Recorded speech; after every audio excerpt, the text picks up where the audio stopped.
Sir, ಇದು ಈಗಂತಲ್ಲ.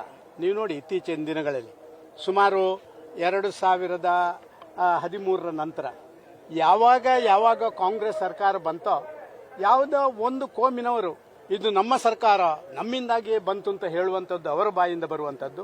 ಅದಕ್ಕೆ ಸರಿಯಾಗಿ ನಮ್ಮ ಕಾಂಗ್ರೆಸ್ ನಾಯಕರು, ಹೌದು ನಾವಿಲ್ಲಿ ಕೂತಿರೋದೇ ಅವರಿಂದಾಗಿ ಅಂತ ಹೇಳಿ ಅವರು ನಡೆದದ್ದೇ ದಾರಿಂತ ಮಾಡುವಂಥದ್ದು, ಕಾನೂನು ಸುವ್ಯವಸ್ಥೆಯನ್ನು ಕೈಗೆತ್ತಿಕೊಳ್ಳುವಂಥದ್ದು, ಇದನ್ನೆಲ್ಲ ಮಾಡುವಂಥದ್ದು ನಾವು ನೋಡ್ತೇವೆ.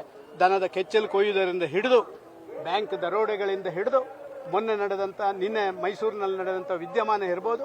ಇದಕ್ಕೆ ಪರೋಕ್ಷವಾದಂಥ ಕುಮ್ಮಕ್ಕು ರಾಜ್ಯ ಲಾ ಅಂಡ್ ಆರ್ಡರ್ ಸಿಚುವೇಶನ್ ಯಾರು ಸರ್? ನಾನು ಒಂದೇ ಹೇಳಲಿಕ್ಕೆ ಇಚ್ಛೆ ಪಡ್ತೇನೆ. ನಾನು ಒಬ್ಬ ಮುಖ್ಯಮಂತ್ರಿ ಆಗಿದ್ದೆ 1 ವರ್ಷಗಳ ಕಾಲ. ಸ್ವಲ್ಪ ಮಟ್ಟಿಗೆ ನಮಗೆ ಬೆಳ್ಳಂಬೆಳಿಗ್ಗೆ ಫಸ್ಟ್ಗೆ ಬರುವುದೇ ಇಂಟೆಲಿಜೆನ್ಸಿನ ನಮ್ಮ ಹೆಡ್. ಇಂಥಲ್ಲಿ ಆಗ್ತದೆ ಅಂತ ಹೇಳುವಂಥದ್ದನ್ನು ತಿಳಿಸುವಂಥದ್ದು ಅವರ ಜವಾಬ್ದಾರಿ. ತಕ್ಷಣ ಅದಕ್ಕೆ ಕಾರ್ಯಾಚರಣೆ ಮಾಡುವುದು ರಾಜ್ಯ ಸರ್ಕಾರದ ಜವಾಬ್ದಾರಿ. ಇಲ್ಲಿ ಸಿದ್ದರಾಮಯ್ಯರಿಗೆ ಮೂಡವೇ ತುಂಬಿದ ಏನೋ ಗೊತ್ತಿಲ್ಲ, ಪರಮೇಶ್ವರಿಗಂತೂ ಲಾ ಅಂಡ್ ಆರ್ಡರ್ ಸಿಚುವೇಶನ್ನ ಹೇಗೆ ಹ್ಯಾಂಡಲ್ ಮಾಡಬೇಕು ಅಂತ ಅರಿವೇ ಇಲ್ಲ. ಪ್ರತಿಯೊಂದಕ್ಕೂ ನಮ್ಮ ಕಾನೂನು ತಗೊಳ್ತದೆ, ಮತ್ತೊಂದು ತಗೊಳ್ತದೆ. ಪೊಲೀಸರು ರಾಜ್ಯ ಸರ್ಕಾರದ ಸ್ವಲ್ಪ ಒತ್ತಡಕ್ಕೆ ಮಣಿಯುವಂಥದ್ದು ಎಲ್ಲ ಕಡೆ ಇರುವಂಥದ್ದು, ಆಡಳಿತದಲ್ಲಿ ಇಲ್ಲ ಅಂತ ಹೇಳೋದಿಲ್ಲ. ಆದರೆ ಪೊಲೀಸರ ಮೇಲೆ ದಾಳಿ ಆಗುವಂಥ ಸಂದರ್ಭದಲ್ಲಿ ಕೂಡ ಸರ್ಕಾರ ಅವರ ರಕ್ಷಣೆಗೆ ಬರದಿದ್ರೆ ಪೊಲೀಸರು ನಮ್ಮನ್ನು ಹೆಂಗೆ ರಕ್ಷಣೆ ಮಾಡ್ತಾರೆ ಹೇಳಿ? ಇಷ್ಟಾದನ್ನು ಪರಿಜಾನ ಬೇಕಲ್ಲ ಅವರಿಗೆ.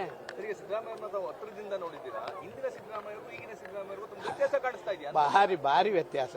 ಅವರು ಈಗ ಅದನ್ನೇ ಅವರ ಹೆಸರನ್ನೇ ತಿರುಗಿಸಿ ಬರಿಬೇಕಾಗುತ್ತೆ. ಹಿಂದೆ ಸಿದ್ದರಾಮಯ್ಯರು ಅಂತ ಇದ್ರೆ ಈಗ ಆ ಸಿದ್ಧಾಂತ ಹೇಳುವಂಥದ್ದು ತೆಗಿಬೇಕಾದಂಥ ಒಂದು ಅವಶ್ಯಕತೆ ಇದೆ ಅಂತ ನಾನು ಭಾವಿಸ್ತೇನೆ. ನಾನು ಭಾರಿ ಟೀಕೆ ಮಾಡುವಂಥದ್ದು ಸರಿಯಲ್ಲ. ಆದರೆ ಅವರು ಇಷ್ಟು ಎಕ್ಸ್ಪೀರಿಯನ್ಸ್ಡ್, 14 ಬಜೆಟ್ ಕೊಟ್ಟಿದ್ದೇನೆ, ಒಂದು ಬಾರಿ 5 ವರ್ಷ ಅವಧಿ ಆಡಳಿತ ಮಾಡಿದ್ದೀನಿ, ಇನ್ನೂ 5 ವರ್ಷ ನಾನೇ ಇರೋದು ಅಂತ ಹೇಳುವಂಥವ್ರು ಹೇಗೆ ನಡ್ಕೊಳ್ಬೇಕು ಅಂತ ಹೇಳುವಂಥದ್ದು ಅವರು ಸ್ವಂತ ಅರ್ಥ ಮಾಡ್ಕೊಳ್ಬೇಕು ಅಂತ ಭಾವಿಸ್ತಾ ಇದ್ದಾರೆ. ಆಡಳಿತ ಮಾಡ್ತಾ ಇದ್ರು, ಈಗ ಅವ್ರು ಕುರ್ಚಿ ಗಂಟು ಬಿದ್ದಿದ್ದಾರಾ ಅಂತ ಈ ಸಾರಿ ಅಂದ್ರೆ ಸರ್, ಈಗ ನಿಮಗೆ ಗೊತ್ತಿದೆ, 4 ಕಾಲುಗಳನ್ನ ಕಾಂಗ್ರೆಸ್ನ ಮುಖ್ಯಮಂತ್ರಿಯ ಕುರ್ಚಿಯ 4 ಕಾಲುಗಳನ್ನ ಹೇಳ್ಕೊಂಡು ಓಡಾಟ ಮಾಡುವುದನ್ನು ನೀವು ನೋಡಿದಿರಿ. ನಿನ್ನೆ ತಾನೇ ಡೆಲ್ಲಿಗೆ ಮತ್ತೆ ಒಂದು ತಂಡ ಹೋಗಿರುವಂತ ನೀವು ಕಂಡಿದ್ದೀರಿ. ಅಲ್ಲ, ನೀವು ಕೇಳಬಹುದು ನಿಮ್ಮ ಪಾರ್ಟಿಯಲ್ಲಿ ಇಲ್ವಾ ಅಂತ. ನಮ್ಮ ಪಾರ್ಟಿಯಲ್ಲಿದೆ. ನಾವು ಆಡಳಿತದಲ್ಲಿದ್ದಾಗ ಈ ರೀತಿ ಗಲಾಟೆಗಳಿರಲಿಲ್ಲ. ಇದೊಂದು ವಿಶೇಷ.